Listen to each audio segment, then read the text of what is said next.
Joining me right now is Slatestone Wealth Chief Market Strategist Kenny Polcari this morning. Also joining the conversation all morning long, Fox Business's Dagan McDowell and columnist for The Hill, Fox News contributor Joe Concha. Great to see everybody this morning. Thank you so much for being here. Kenny, kicking things off with you, do you believe that this is China's Lehman Brothers moment? I don't think it's going to be, listen, let's hope it's not a Lehman Brothers moment, because that was a disaster for everybody. But I do think that it is going to potentially cause an issue, although I'm not sure that the Chinese government is going to let it spin out of control the way certainly we saw Lehman. But I don't think anyone was able to prevent the Lehman thing from spinning out of control. But look, it is causing angst in the global markets. You can see it. And conveniently, China was closed today for a holiday, so they haven't even had a chance to react. But look what's happening to global markets, and look what's happening to U.S. futures as this just gets piled on to the other issues that you brought up: the debt ceiling and the Fed and the infrastructure program and the spending and the border. I mean, it's all a disaster. Yeah. I mean, look, right now you've got Chinese real estate group Evergrande facing major debt. The company's shares are down by more than 10%, hitting 11-year lows as they approach this debt payment deadline. Evergrande starts to repay investors with real estate. Kenny, this is going to be one of those things that the whole world is watching, because we don't know what banks are exposed to the Evergrande debacle here. So that's one issue overseas. But then you've got the debt ceiling here. And we don't know, in terms of the debt ceiling, whether or not it's going to be lifted, because you've got so much divide within the Congress over spending right now. Markets usually don't react so significantly to debt until they do, right? And you're talking about more money added to the debt of this country. Your thoughts? Is this a big topic of conversation on trading desks today? What are money managers saying about this debt ceiling deadline with 9 legislative days left in the Congress? I think it's certainly a topic of conversation, but we've seen this before, right? Ultimately, they end up raising the ceiling because that's what they do. So I don't necessarily think that markets are so concerned that that's not going to happen. Yesterday, Janet Yellen came out and once again reiterated the point that they've got to do something to prevent a catastrophe. Those are her words, not mine.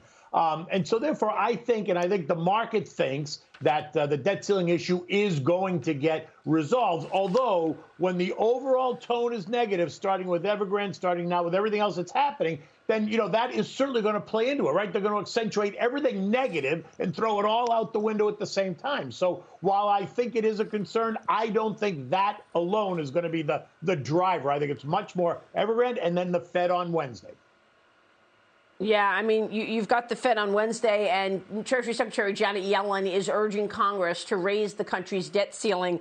She wrote an op-ed in the Journal recently saying that time is money and neither delay nor default is tolerable. So you've got Janet Yellen pressing ahead on this as well in this op-ed. What are you expecting to hear from Jay Powell and colleagues when we have that Fed meeting this week? Do you think we'll have real, information or a sense of what the Fed's plans are in terms of pulling back the tapering as we do see growth in the economy? I think if you had asked me right after Jackson Hole, I would have said absolutely now's the time, strike while the iron's hot. You could feel that there were other members of the committee that are really pushing ahead.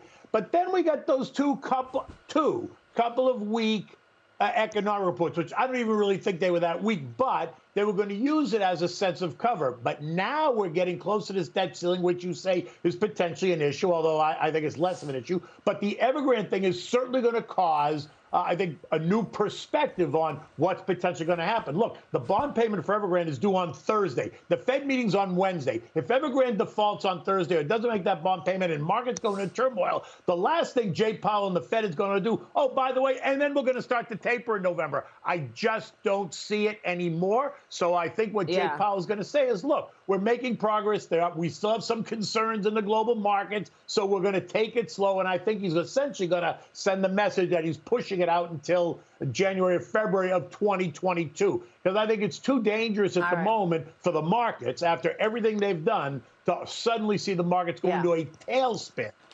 in the next couple of weeks. Yeah, that makes a lot of sense.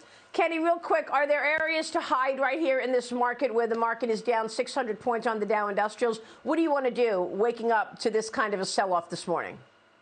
Well, listen, are there areas to hide or are there areas actually to look for opportunity, right? Because that's how I'd look at it is where is there going to be opportunity? We're going to see some of the great names. Some of the outperformers will be the first ones to get hit because people will use them as a source of cash, right, as an ATM. So you should always keep your eyes on the names that might get unnecessarily beat up. But look, going forward, I like consumer staples. They're not sexy, they're not high growth, but they're safe, they're good dividend payers. They are a place to find some stability in an uncertain time. All right, Kenny, good to see you this morning. Thanks very much. We'll be watching as this market opens to the triple digits on the downside. Kenny, thank you. Kenny Polcari.